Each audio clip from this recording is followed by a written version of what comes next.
So hello friends, welcome back to another new video. तो इस video में आपको बताने वाला हूँ कि कैसे आपको अपना एमएसटी सीईटी का पीसीएम ग्रुप का जो एडमिट कार्ड है वो फिल करना है, कैसे वहाँ पे आपको अपना जो फोटो है वो स्टिक करना है, क्रॉस में कैसे आपका सिग्नेचर जो है वो आना चाहिए, इसके अलावा कौन सी मिस्टेक्स आपको नहीं करना है ताकि आपको सेंटर पे जो है वो इजीली एंट्री मिल जाए, इसके अलावा कौन सा इंपॉर्टेंट डॉक्यूमेंट आपको जो है वो लेके जाना है। तो ये सब कुछ मैं आपको इस वीडियो में जो है वो बताने वाला हूँ ताकि जब भी आप सेंटर पे जाओ तो ईजिली आपको एंट्री मिल जाए एंड एग्जामिनेशन के टाइम आपको कोई भी जो प्रॉब्लम्स है वो फेस ना करना पड़े। तो वीडियो एंड तक देखते रहिए एंड अपने दोस्तों के साथ भी शेयर कर देना ताकि उन्हें भी ये इंपॉर्टेंट इन्फॉर्मेशन जो है वो मिल जाए। तो चलिए देखते हैं कि कैसे आपको अपना जो एडमिट कार्ड है वो फिल करना है। तो सबसे पहले एंड सबसे इंपॉर्टेंट, जब भी आप सेंटर पे जाओगे एग्जामिनेशन देने के लिए तो आपके पास फिजिकल एडमिट कार्ड जो है वो रहना चाहिए प्रिंट आउट के फॉर्म में। तो सबसे पहले तो आपको अपने एडमिट कार्ड का जो प्रिंट आउट है वो निकालना है। आप ब्लैक एंड वाइट भी प्रिंट निकाल सकते हो, अगर आपके पास कलर प्रिंट आउट निकालने की फैसिलिटी अवेलेबल है तो कलर भी आप जो है वो निकाल सकते हो। ठीक है, प्रिंट आउट निकालने के बाद चेक कर लेना सारी जो चीज़ें वो सही से प्रिंट हुई है या फिर नहीं।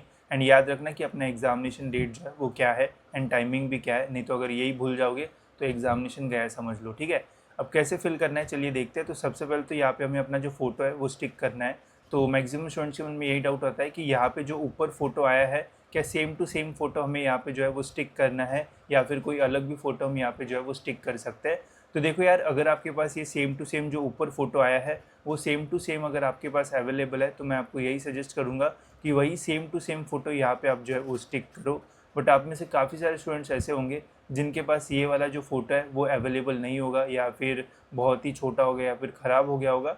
तो इस कंडीशन में गाइज़ यहाँ पे आप दूसरा फ़ोटो भी जो है वो स्टिक कर सकते हो। बस ध्यान रखना उसमें आप जो है वो पहचाने जो है वो जाना चाहिए, नहीं तो ऐसा कर दोगे कि 3-4 साल छोटा फ़ोटो जो है वो लगा दोगे या फिर बचपन का फ़ोटो लगा दोगे। तो वो मिस्टेक मत करना। जो भी आपका रीसेंट फ़ोटो है वो आप अगर यहाँ पे स्टिक करते हो तो भी चलेगा।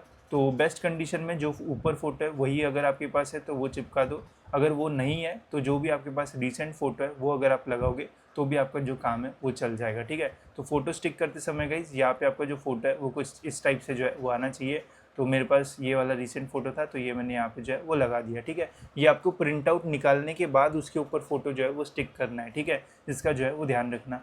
अब यहाँ पे बोला है गाइस ऊपर में कि फ़ोटो चिपकाने के बाद यहाँ पे आपको साइन करना है। ठीक है, साइन करना है अक्रॉस इट। ठीक है, तो साइन कैसे करेंगे, सिंपल है गाइस। साइन जब आप करोगे तो ये जो फ़ोटो है आधी जो साइन है वो फ़ोटो के बाहर आना चाहिए एंड आधी जो साइन है वो फ़ोटो के ऊपर जो है वो आना चाहिए। तो इसका भी एग्जांपल मैंने यहाँ पे दिया है। तो कुछ इस टाइप से आपका जो सिग्नेचर है वो रहना चाहिए, आधा सिग्नेचर फ़ोटो के बाहर एंड आधा सिग्नेचर फ़ोटो के ऊपर जो है वो आपका रहना चाहिए। ठीक है, अब काफ़ी सारे स्टूडेंट्स के मन में ये डाउट है कि ये फ़ोटो चिपकाना है एंड जो सिग्नेचर करना है ये हमें घर से ही करके जाना है या फिर सेंटर पर जाके करना है। तो ये गाइज आप घर पे ही जो है वो कर सकते हो। यहाँ पे कुछ भी ऐसा नहीं लिखा है कि आपको सेंटर पे जाके ही जो है वो करना है। तो घर पे ही आप बढ़िया से अपना ग्लू वगैरह लगा के फ़ोटो चिपका दो एंड आराम से एक अच्छा सा पेन ले लो जो कि फ़ोटो के ऊपर भी चले एंड पेपर पे भी चले। वैसे धीरे धीरे उसके ऊपर जो सिग्नेचर है वो कर दो एंड उसको सूखने के लिए जो है वो रख दो 1-2 घंटे के लिए। तो ये बढ़िया तरीके से यहाँ पे बाहर एंड उसके ऊपर जो सिग्नेचर है वो आपका जो है वो हो जाएगा। अब बहुत सारे लोगों का फ़ोटो के ऊपर सिग्नेचर करने में थोड़ा प्रॉब्लम आएगा, तो आप बॉल पेन से भी कर सकते हो। धीरे धीरे करोगे तो इजीली जो सिग्नेचर है वो हो जाता है। ठीक है, तो इसका ध्यान रखना, ये आप घर पे भी कर सकते हो। आप सेंटर पे जाके करोगे तो वहाँ पे गलती से ग्लू लेके जाना भूल गए तो प्रॉब्लम हो सकता है। तो उससे अच्छा घर पे ही ये सारी चीज़ें जो है वो करके रख लो ताकि जब भी आप सेंटर पे जाओ तो आप बस एडमिट कार्ड दिखाओ एंड ईजिली एंट्री मिल जाएगी एंड डायरेक्ट फिर आप कंप्यूटर स्क्रीन पे जो है वो बैठ जाओगे। ठीक है, तो ऐसा करोगे तो ज़्यादा बेटर आपके लिए जो है वो होगा। तो ये जो है वो घर से ही जो है वो करके जाना। नेक्स्ट है, यहाँ पे भी एक सिग्नेचर करने बोला गया है बट ये अपनी जो सिग्नेचर है वो घर पे आपको जो है वो नहीं करना है। ये सिग्नेचर आपको जो है वो सेंटर पे जाके जो है वो करना है। यहाँ पे लिखा है to be signed in front of invigilator. ठीक है, तो ये जो सिग्नेचर है वो जब आप कॉलेज में जाओगे सेंटर पे तो वहाँ पे आपको जो है वो करना है। ठीक है, तो सिंपल है, कुछ इसी टाइप से आपको अपना जो एडमिट कार्ड है वो फिल करना है। इसके अलावा तो और कुछ यहाँ पे आपको जो है वो फिल नहीं करना है। ठीक है, अब इसके अलावा जिनके एडमिट कार्ड में कुछ मिस्टेक्स होगी, जिनके नाम वगैरह गलत आया होगा तो उन्हें जो अंडरटेकिंग फॉर्म है वो भरना होगा। अब ये अगर आपको वीडियो चाहिए होगा तो बता देना, मैंने इसके पहले भी वीडियो बनाया था अंडरटेकिंग फॉर्म कैसे भरते हैं। जिनके एडमिट कार्ड में मिस्टेक्स होगी उन्हें ये जो फॉर्म है वो भरना होगा। ठीक है, तो अगर आपके एडमिट कार्ड में कोई मिस्टेक नहीं है तो आपको बस इतना ही एडमिट कार्ड पे ये चीज़ें करके और लेके जाना है। जिनके इसमें मिस्टेक है उन्हें अंडरटेकिंग फॉर्म भरना पड़ेगा। ठीक है, अब गाइज मैं आपको कुछ जो इंपॉर्टेंट इंस्ट्रक्शंस है वो बता देता हूँ जो कि बहुत इंपॉर्टेंट है एंड उसके बिना आपको सेंटर पे जो एंट्री है वो नहीं मिलेगी। तो ये अभी जो है वो ध्यान से सुनना। बट उसके पहले गाइज अभी CET एग्जामिनेशन को बस कुछ ही टाइम बचा है, 2-3 दिन ही जो है वो बचे हैं। इस टाइम पे गाइज जितनी मॉक टेस्ट देना हो सकता है उतनी आप दीजिए, इससे आपकी प्रैक्टिस भी होगी, साथ ही में टाइम मैनेजमेंट करना भी आप जो है वो सीख सकते हो।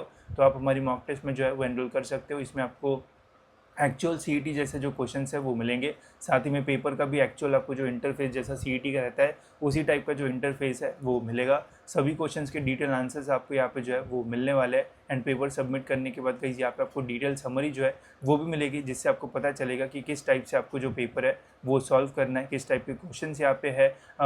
जो सेक्शन समरी है वो आपको यहाँ पे जो है वो मिल जाएगा, एक्यूरेसी लेवल आपका क्या है वो सब कुछ यहाँ पे आपको जो है वो मिल जाएगा। इसके अलावा अगर आपको गेस वर्क करना है तो उसकी भी प्रैक्टिस आप यहाँ पे जो है वो कर सकते हो। साथ ही में अभी मैंने जो मॉक टेस्ट का प्राइस है वो भी जो है वो 99 कर दिया है, ताकि सभी स्टूडेंट्स इसका जो है वो एनरोलमेंट इसमें कर पाए एंड मैक्सिमम स्टूडेंट्स इसमें जो है वो टेस्ट दे के अपनी जो प्रैक्टिस है वो बेटर तरीके से जो है वो कर पाए। तो लिंक डिस्क्रिप्शन में, वहाँ से आप इसमें एनरोल करके और बेटर तरीके से अपनी जो प्रैक्टिस है वो कर सकते हो। तो चलिए अब देखते हैं कुछ इंपॉर्टेंट इंस्ट्रक्शंस जिनके बिना आप सेंटर पे जो है वो बिल्कुल भी जो है वो एंटर नहीं कर पाओगे। तो सबसे पहले तो यहाँ पे ये बोला है कि आपको गेट क्लोजिंग टाइम से पहले पहले जो है वो अपने सेंटर पे जो है वो पहुँच जाना है। तो मैं आपको यही बोलूँगा कि जो भी आपका एग्ज़ाम टाइम है उसके 1 घंटे पहले जो है वो सेंटर पे चले जाना, तो आपको कोई भी जो प्रॉब्लम है वो फेस नहीं करना पड़ेगा। फिर उसके बाद गाइज़ यहाँ पे सबसे इम्पॉर्टेंट है 4th पॉइंट, जब भी आप हॉल टिकट लेके जाओगे सेंटर पे तो हॉल टिकट के साथ गाइज़ आपको यहाँ पे एक जो ओरिजिनल डॉक्यूमेंट है वो भी जो है वो लेके जाना है। ओरिजिनल डॉक्यूमेंट यहाँ पे क्लियरली लिखा है, required to bring hall ticket with currently valid photo identity proof in original. तो इसका मीनिंग आपको जो ओरिजिनल आधार कार्ड जो है वो लेके जाना है सेंटर के ऊपर। अगर आपके पास आधार कार्ड या फिर पैन कार्ड दोनों में से कोई भी ओरिजिनल डॉक्यूमेंट है, दोनों में से कोई एक आप जो है वो लेके जा सकते हो, बट याद रखना ओरिजिनल आपको यहाँ पे जो है वो लेके जाना है। बहुत सारे लोग जेरोक्स लेके जाते हैं बट ऐसा नहीं है, ओरिजिनल आपको लेके जाना है। तो एडमिट कार्ड प्लस आपका ओरिजिनल आधार कार्ड या फिर पैन कार्ड आपको जो है वो सेंटर पे लेके जाना है। वो दोनों चीज़ें आपकी जो है वो देखी जाएगी एंड फिर उसके बाद आपको सेंटर पे जो है वो एंट्री मिलेगी। तो इसका जो है वो ध्यान रखना, अगर ये आप मिस कर दोगे तो चाहे आपका एडमिट कार्ड सही हो, चाहे आप कितने भी होशियार हो, बट आपको जो है वो सेंटर पे एंट्री नहीं मिलेगी अगर आप अपना ओरिजिनल आधार कार्ड या फिर पैन कार्ड जो है वो नहीं लेके जाते हो तो। ठीक है, तो एक तो आधार कार्ड लेके जाओ या फिर एक तो पैन कार्ड लेके जाओ, दोनों में से कोई भी अगर लेके जाओगे तो आपको फिर प्रॉब्लम नहीं होगा। ठीक है, बाकी इसके अलावा और एक इम्पॉर्टेंट इंस्ट्रक्शंस यहाँ पे दी है कि जो पेपर है आपका उसमें फिजिक्स एंड केमिस्ट्री जो है वो पहले 90 मिनट्स में जो है वो आपको मिल जाएगा। पहले आपको फिजिक्स एंड केमिस्ट्री जो है वो सॉल्व करना पड़ेगा। 90 minutes physics and chemistry will be enabled and only after the completion of the first 90 minutes time physics chemistry group will be auto submitted.